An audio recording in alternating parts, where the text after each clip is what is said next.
Recording in progress. All right, it is 6:30. I'd like to call this meeting to order. Would you please stand for the pledge of allegiance?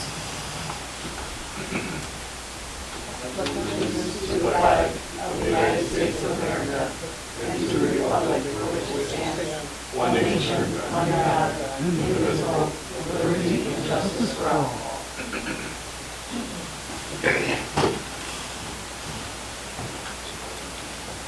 Clerk, can I please have a roll call? Supervisor Alex Apian. Here. Trustee Dean Morelli. Here. Trustee Greg Pickus. Present. Trustee Karen Johnson. Here. Trustee Denise Calvino. Here. Highway Commissioner Jim Louch. Here. Collector Justin Kennedy. Here. Attorney Gary Mueller. Present. All right, first item on the agenda for tonight is the approval of minutes for the monthly meeting of August 13th, 2024. I will need a motion to approve the minutes. I'll make that motion. I have a motion by Denise Salvino. I'll second. Right. I have a second. I have a second by Greg Pickus. Any questions on the minutes? Hearing none. All those in favor? Aye. Opposed? Motion carries. Moving on to the bills. I have bills in the amount of $76,552.99. I will need a motion to pay the bills. I'll make that motion. I have a motion by Denise Salvino. I'll second. Second by Karen Johnson. Any questions on the bills? Hearing none. Madam Clerk, can I please have a roll call? Apian. Yes. Morelli. Yes. Pickus. Yes. Johnson. Yes. Salvino. Yes. Motion carries. Do we have any citizens wishing to address the board tonight in regards to the road and bridge fund? Could you please state your name for the record? Frank Spooner, Lockport. I just want to commend the highway commissioner for the good road job he's been doing on high roads as far as calming traffic. He's got speed, I don't know what you call those things. It tells you how fast you're going. The radar sign. Right. And you fooled my wife entirely because we came in from the other direction from 135th and she says, oh, they got another one. No, you moved it. We like to keep your speeder down the road. And the new striping on the road has helped a lot. It's really calmed the traffic down. That's all I got. Good to hear. Thank you, Any Frank. comments? Thanks, Greg. Moving on to the highway commissioner's report. Commissioner Louch, the floor is yours. A couple meetings ago, I reported on their water tower being taken down. That's almost completed now. They almost have all the metal out. Maybe the other couple days, but that project is about completed. We also laid down a lot of roads, repaving in the Fairmont area. For the most part, turned out good. We still have some tweaking, some issues, punch list items that we have to get to, but overall, it's pretty good. That's all. I second that. Thank you. Well, I have no other business. Does anyone on the board have any final questions or comments? Hearing none, can I entertain a motion to adjourn the road and bridge fund meeting? I'll make a motion to adjourn. Motion by Denise Salvino, I'll second. second by Karen Johnson. All those in favor? Aye. Opposed? Road and bridge fund meeting is adjourned. Moving on now to the town fund. First item on the agenda is the approval of minutes. I have minutes for the monthly meeting of August 13th, 2024. I will move the motion to approve the minutes. I'll make that motion. I have a motion by Denise Salvino, Second. second by Greg Pickus. Any questions on the minutes? Hearing none. All those in favor? Aye. Opposed? Motion carries. Next item on the agenda is bills. I have bills in the amount of $126,874.22. I will need a motion to pay the bills. I'll make that motion. Motion by Karen Johnson, Second. second by Greg Pickus. Any questions on the bills? Hearing none. Madam Clerk, can I please have a roll call? Salvino. Yes. Johnson. Yes. Pickus. Yes. Morelli. Yes. Apian. Yes. Do we have any citizens wishing to address the board tonight in regards to the town fund? Okay. State your name once Frank again. Spooner, Lockport, Illinois. This is more of a suggestion. I'm going to bring it up. I talked to a couple people about it already, about the township acquiring the property to the south of the building. We get a big open field there. We need additional parking. It makes more sense to go that way than try to go that way, because you've got a berm and a lot of fill that has to be moved.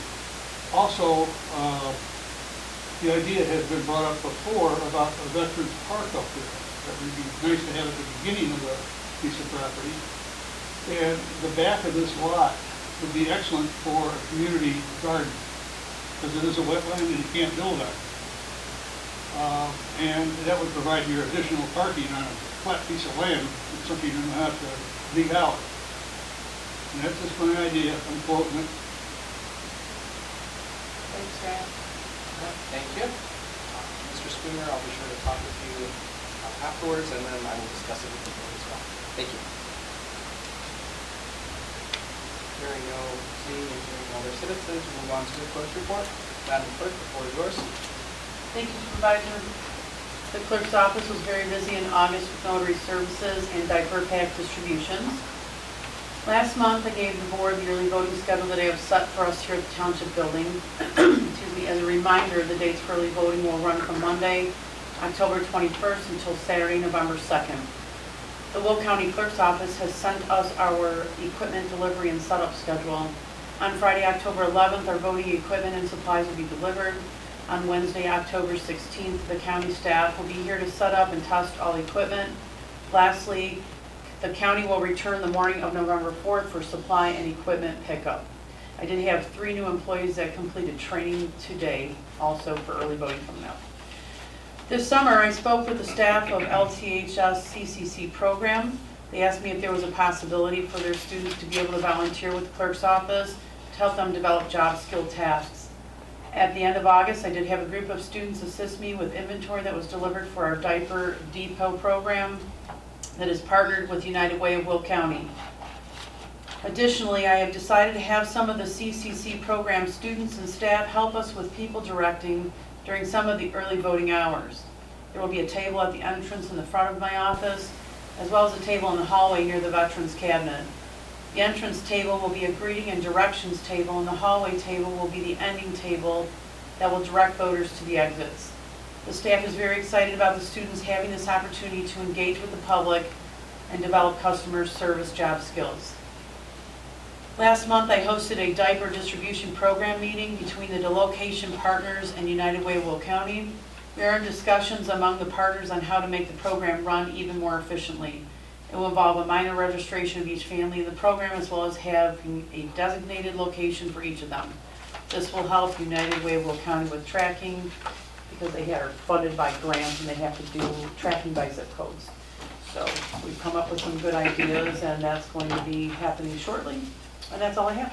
Awesome. Thank you. You're welcome. Do we have any comments or suggestions from the trustees? Hearing none, we'll move on to the building report. So for the first part of the building report, I have an update regarding the garage. So I mentioned at the August board meeting that we had a final contract that was reviewed by the attorney, the architect, and the contractor that was signed. And so in a week or two after, I did speak individually with each of the board members or each of the trustees about a possibility, about a potential change order that would increase the square footage of the garage by 100 square feet or increase the length from 50 to 52 feet. From my discussions with the board, we decided not to pursue that change order, and as such, the contract will stay exactly the same. The only thing we are currently waiting on now is for the permit to be approved by the city. With my communications with the city, it appears that the permit should be approved by end of this week, and then construction should happen soon after. Again, I will keep the board posted with updates. Next is regarding the floodplain study. So we did, as a board, approve a study at our August board meeting. And so happy to report that literally the next day, as soon as I let the contractor or the work group know, they were actually out here. Literally the day after, and they've been out for a couple weeks just kind of surveying the land. They've left some markers, but that's all I have for now. But again, this study is going to take a couple of months. We'll move on to approvals for the night. So the first approval is regarding the installation of 2 cameras on the north side of the building. So as we may recall at the August meeting, the board approved for the installation of cameras on the south side of the building, specifically above the doors for the entrance of the food pantry, because we did not have any cameras on that side. Not only did we approve it, but the board also brought up in that meeting that we don't have any cameras on the north side of the building. We have one for the entrance to view residents coming in, but we don't have any cameras that supervise the parking lot. And we have had some incidents in the past, unfortunately. And so I did ask the same vendor, Quinlan, to give us a quote on what it would cost to get 2 cameras installed on the north side, such that we can see the entire north side parking lot. Does the board have any questions?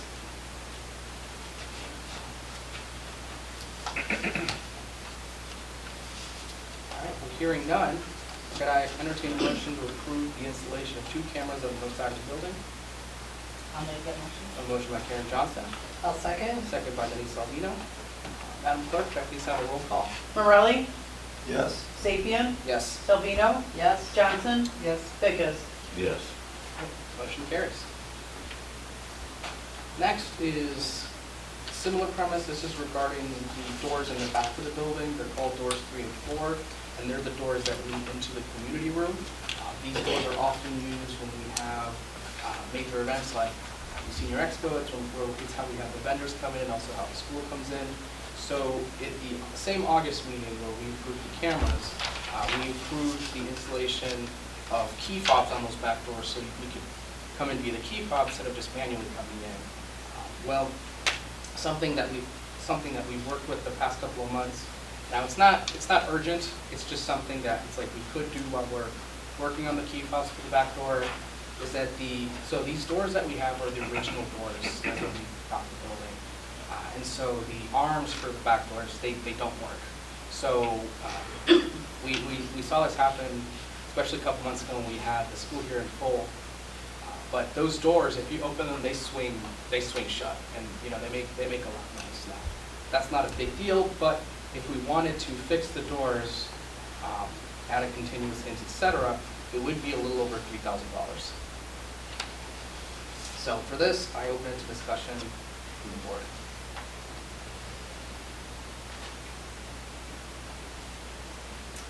All right. Well, hearing no comments or questions, could I entertain a motion to service and upgrade the doors in the back of the building? I'll make that motion. A motion by Karen Johnson, I'll second. second by Denise Salvino. Madam Clerk, could I please have a roll call? Vickers, Yes. Johnson, Yes. Salvino, Yes. Morelli, Yes. Sapien. Yes. Motion carries.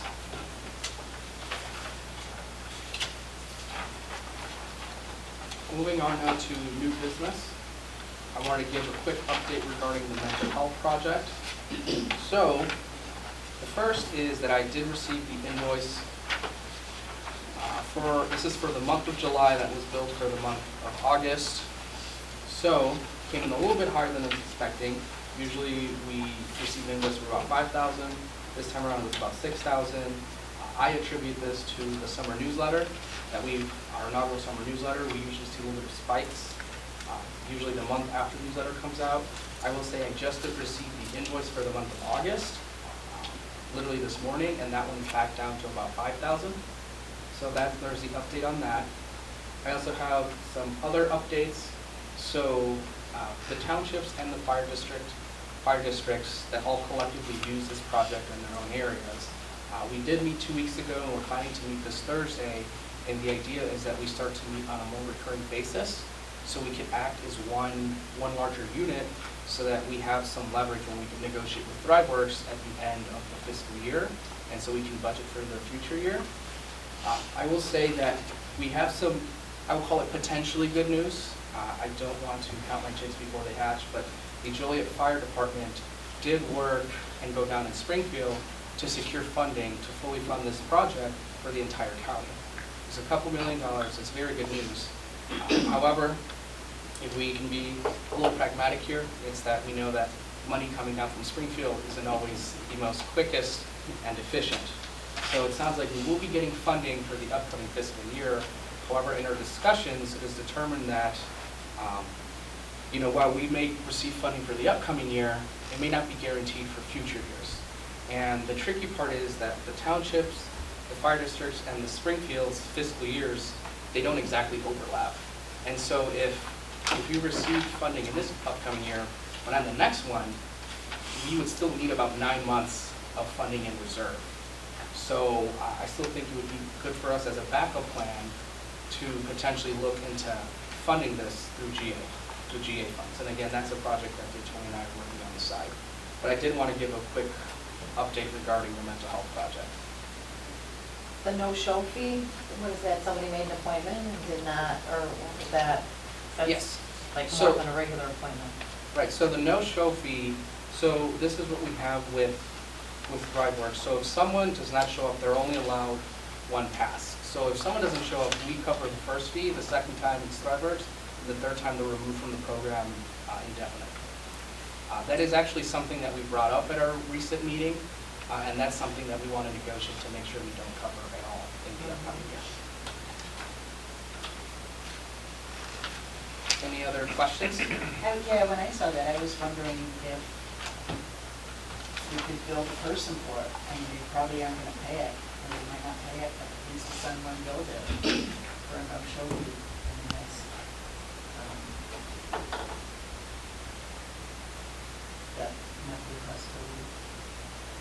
So the township would only, right now, the way it works, only potentially be paying one per person, Correct. and then they just wouldn't be in the program anymore. Correct. They would be removed. But even for that, I mean, just attempt to build it. Okay. Well, that would mean they have to share their information with us. Well, no, TriWorks would do it, we wouldn't. So how it works is they call the fire department and they give the fire department their information. Now, the fire department inserts all that information into a database. It's a secure database that the county has, the health department. And then ThriveWorks takes that information and uses that to determine billing. So that's how they determine their health insurance, who to bill it to, etc. They then send the bill to each of the respective townships. The fire districts and the townships determine, yes, this resident is a part of that township, and then the township pays the invoice at the end of the month. So we do have that information, but ultimately it would be ThriveWorks sending the bill. And do we know if it's a set, like 24-hour advance notice, or if it's different for different practitioners? It is 24 hours, that's one set. It's you have to give 24 hours notice if you want to cancel.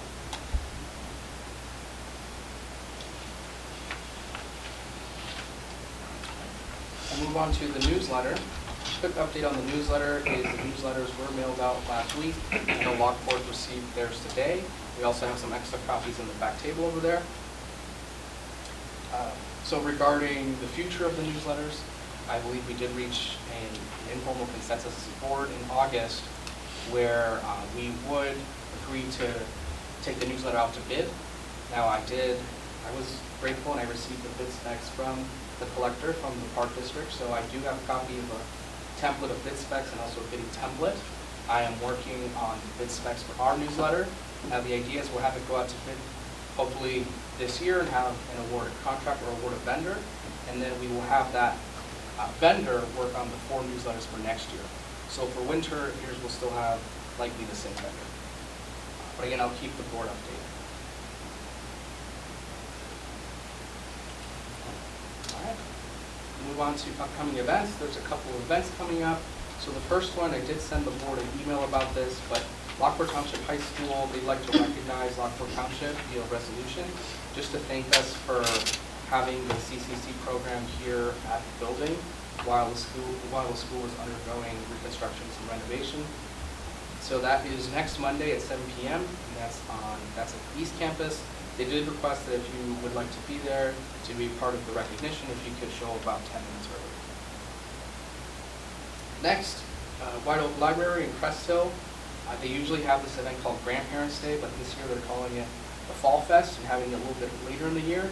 It is their first Fall Fest. It will be on Saturday, September 28th moving from 10 a.m. to 2 in the afternoon. And of course, all are invited. And then last but not least, we have a shred truck. We typically have a shred truck in the fall. Usually in the past, it's primarily been in Lockport. We held it once in Cresthill. I did receive requests to have it in Romeoville and on a weekend. We've never actually had it on a weekend. So this year we'll have it Saturday, October 5th, from 9 a.m. to 12 p.m. at Sunset Park in Romeoville. And I will point out that the Lockport Township Park District was nice enough to let us use the space free of charge. Well, I have no old business. And then the topic of the Park District, I did receive correspondence from them, a letter that I included in everyone's packet.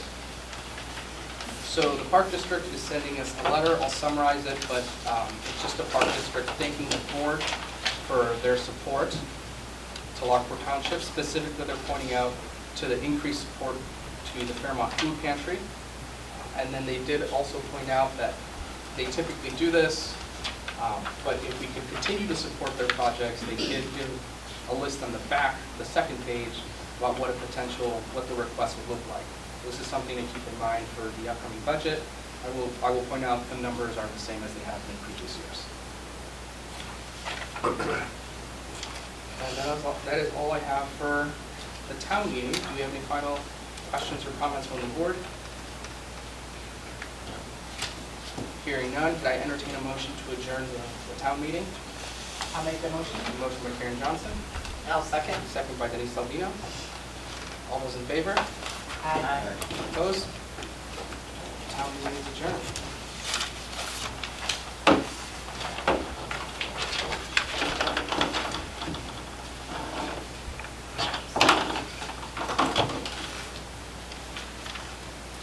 Moving on now to the senior fund. First item on the senior fund meeting is minutes. I have minutes for the monthly meeting of August 13th, 2024. I will need a motion to approve the minutes. I'll make that motion. I have a motion by Denise Salvino, I'll second. second by Karen Johnson. Any questions on the minutes? Hearing none, all those in favor? Aye. Opposed? Motion carries.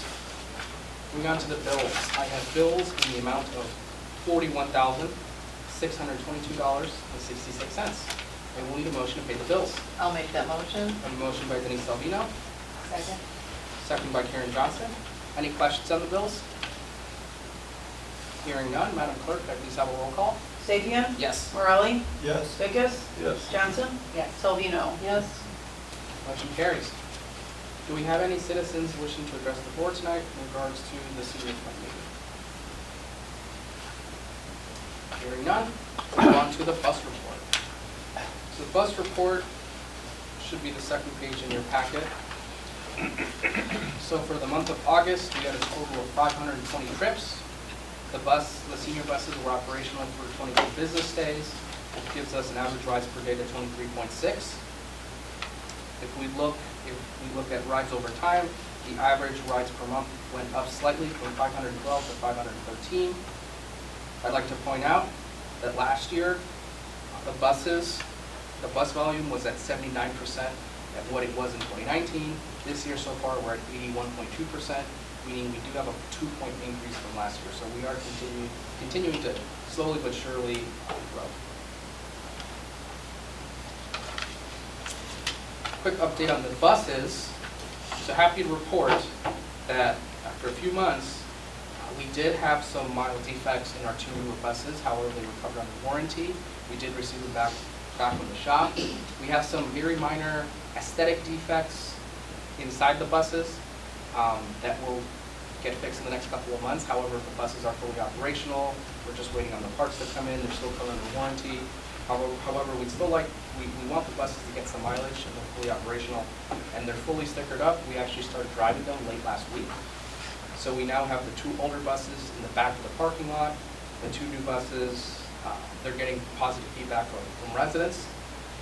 So what I'm doing now is I have an appointment for the buses to be reviewed and inspected, and so we can determine an estimate to see what we could potentially sell these buses for. Once I get a report back, I'll report to the board hopefully next month, and then we as a board can decide what we want to do with the buses, if we want to sell both, sell one, or some combination.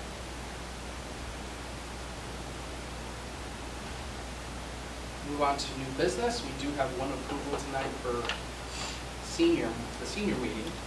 So on the topic of cameras, so I was discussing with our staff, especially our bus drivers. So some of our bus drivers actually have experience driving school buses. And so as many of you know, school buses do have cameras on the inside of the buses for the safety of the driver and also the people riding the buses.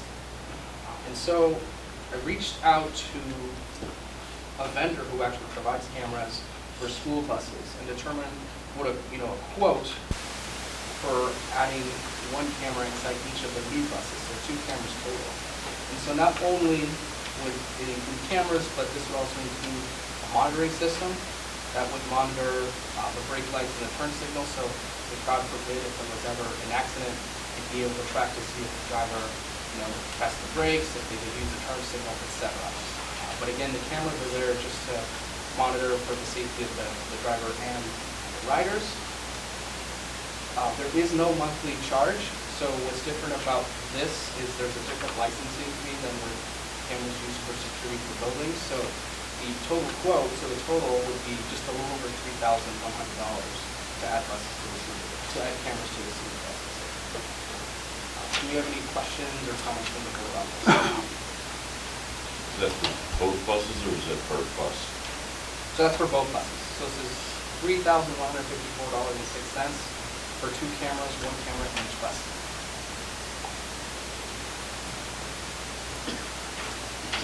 So who monitors that, or how is it monitored? Oh, sure. So we would have, similar to the cameras that we use for the building, it's a software that only we have access to. So if we wanted to, for example, rewind footage for the past couple of days, we can see that. So it's the same exact concept of this.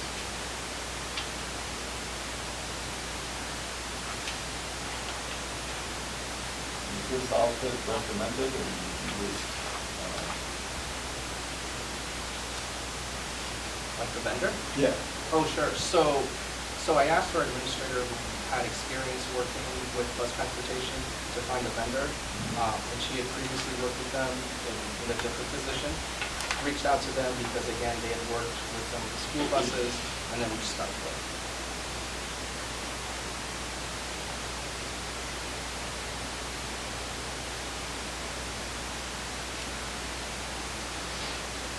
How are people feeling about this idea?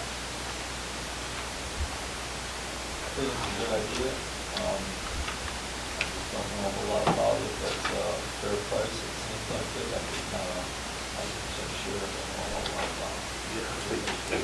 If we do get it, we probably get some type of insurance discount too. So check those, make the insurance if we know what we said we do.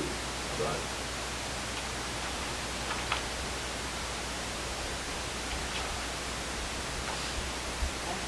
And on that note, does the board feel comfortable making a decision now, or do we feel like we should table it to the next meeting to find more information?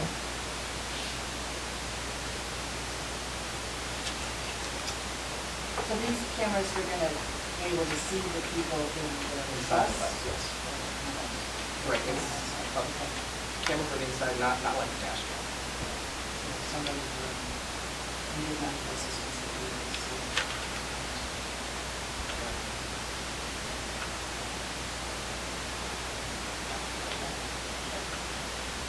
So I'm not hearing any, No, I just have a question on the total that's on the first page and the total that's on the second page. I'm just trying to figure out where the Yeah. little extra, because it doesn't seem to, oh, I see. So one is 154, the other is 286. Very interesting. and I'm trying to.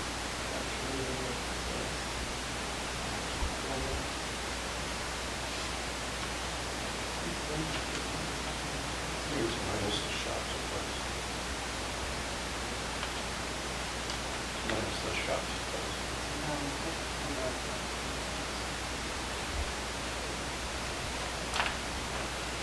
So what is the true amount that Oh, they're So looking that'd be the for? 3206, because they're at the shop supplies and Okay. the second page.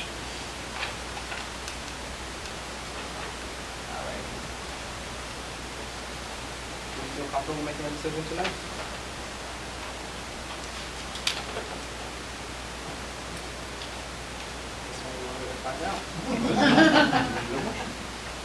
Could I entertain a motion to approve the purchase of the camera system for the senior buses? I'll make that motion. A motion by Karen Johnson, A second. second by Greg Dickus.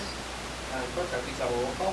Vickers, Yes. Morelli, Yes. Johnson, Yes. Sapien, Yes. Salvino. Yes. Motion carries. Thank you, everyone. And for what it's worth, I will reach out to our insurance company to see how that would affect our rates and then we can reach out.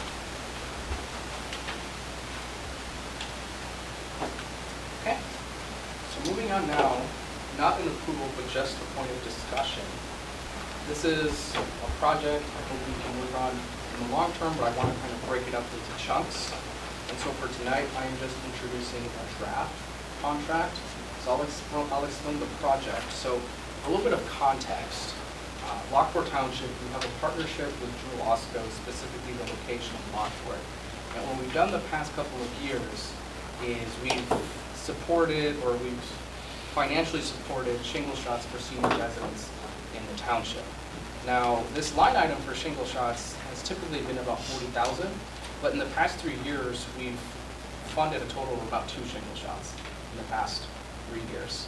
And so what happened is that coming out of COVID, many health insurance companies started updating their policies, so they now they cover the cost of shingle shots. And so we haven't covered any since then, but it used to be a very popular service. So what I did is I reached out to the head pharmacist of Jewel and just had a conversation with them about, we have this money that's put aside for a very, very specific service that is no longer, applicable or is no longer of use. So I asked her for potentially other services that we could fund that would greatly help the senior population. And so after some discussion and some back and forth regarding data and numbers, we did come to a draft agreement that is in the packet. So for the location, the Jewel location in Lockport and Romaville being right on Taylor and Weber, what we determined is that you go on the second page of the contract. There's the table. So at the bottom of the table, there's a big section that says other vaccines. If you look at the 5 at the bottom, starting with flu and strep tests all the way to anti-nausea services. So the pharmacist said that the most common services and screenings used by seniors were these following 5. Now they're not vaccines, they just happen to fall in that section. So those are the individual prices. Some of the data that I requested was, what would be the potential cost, the annual cost for this. So for the most recent 14 weeks leading up to this draft, the total for Romaville and Lockport, so total for the location for these 5 screenings or services was $5,461.18. If we extrapolate that to a full year, we find that it's just about $20,000 for both locations in Lockport and Romaville. Now, I will point out that their data, they couldn't pinpoint to residents over the age of 55 and residents only unique to Lockport Township. So, if you look at the Jewel in Lockport, right, that's right on the boundary of 2 different townships. So some of these costs would include other township residents. So we would estimate that the $20,000 would be an upper bound. It would likely be less. The way that this agreement would work is similar to the process to approve a shingle shot. So we would announce this in a newsletter. A resident would read and say, hey, I want the service. They'd call the township. The township, our secretary, has access to a spreadsheet that Jewel has access to. The resident would choose an appointment, add it to our staff would add it to the spreadsheet. Jewel would then receive that spreadsheet, take in the resident, provide them the service.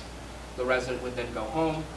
The receipts would then be collected at the end of the month, which the township would then pay for. For shingle shots, we would manually go and pick up receipts. But for the contract here, we'll just get billed one big monthly invoice via email, kind of like with ThriveWorks. So that's the gist of the project. I have here a draft contract. The idea is that we as a board would just discuss it, come up with any questions or thoughts or ideas. I would then provide those thoughts and questions back to the pharmacist. We'd revise this. I would then have the attorney review it.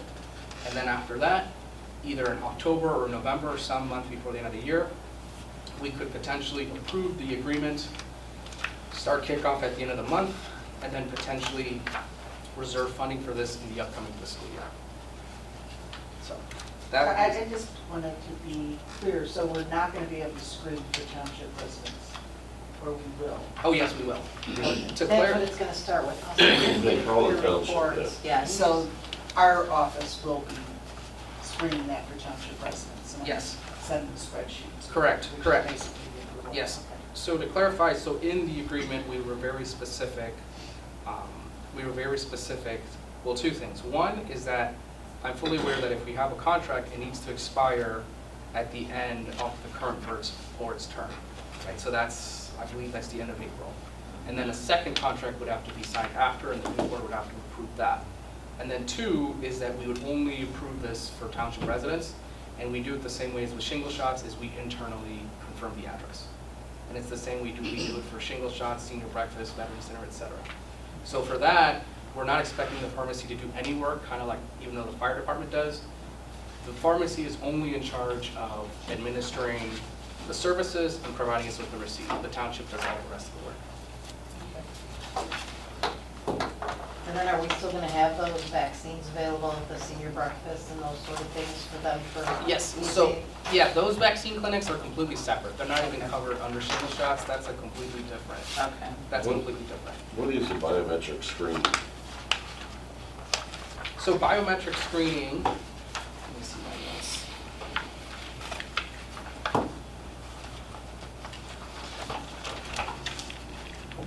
Okay, so for my notes, biometric screening includes screening for blood pressure, cholesterol, and then BMI.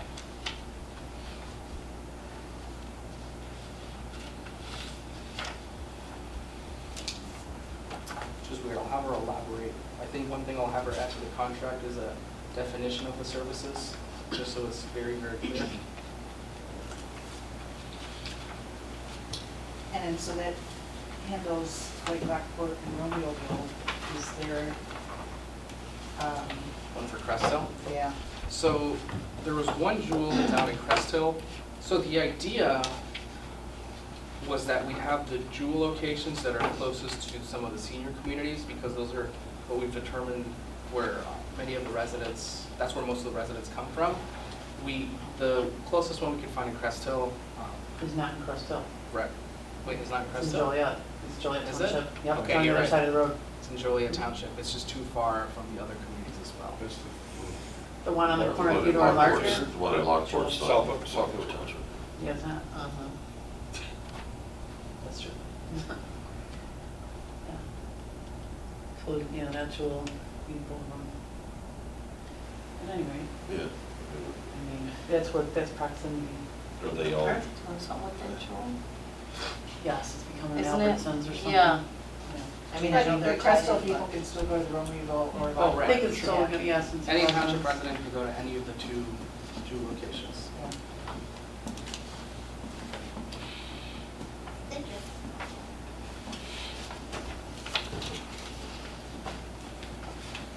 Okay. Any other questions from the board? Sounds like a good plan. Okay. Yes, I was going to ask that next. Just as a quick little temperature check again, we're very much in the starting first steps here, but how does the board feel about this project? Heard from trustee Salvino, heard positive input, everyone else? Yeah, I like it. My only question I have is I don't know what Medicare does and doesn't cover. Are some of these things covered by Medicare?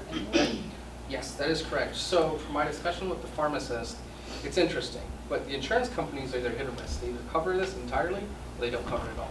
We would cover for those residents that are not covered by insurance. Okay, so that's the first step. Okay, good. I like it.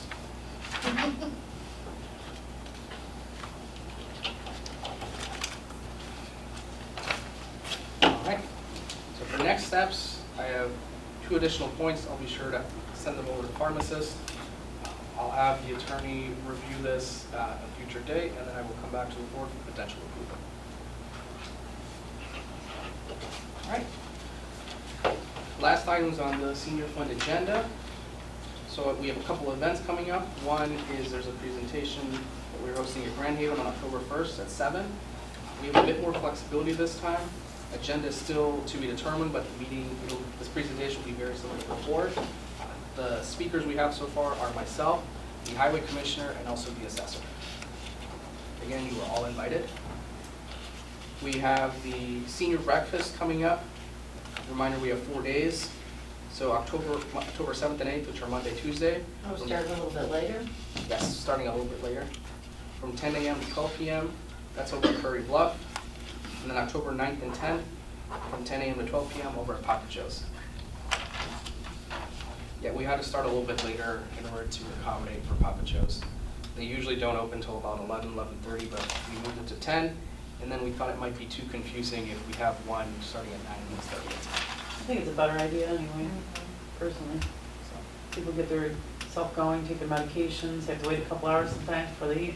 yeah, so I think it worked great. it worked out. I know from when we made one social media post like 3 weeks ago, I didn't even think it was going to get traction. Half the seats filled up. Yeah. We have 540 seats. Half of them filled up within a week. And now the newsletters came out and the phones are buzzing, so we will probably be booked likely early next week. So, That's true for us. Should we RSVP like a regular person? I think the board can usually just attend. We have a special table Table. reserved for the board. Old business, Carolyn Lakes had a health fair. It was on Friday, September 6th from 9 a.m. till noon. I was there, it went well. Hopefully they invite us. All right, any final questions or comments from the board? Hearing none, can I entertain a motion to adjourn the senior fund meeting? I'll make that motion. I have a motion by Denise Salvino, Seconded. second by Karen Johnson. All those in favor? Right. Opposed? Senior fund meeting is adjourned.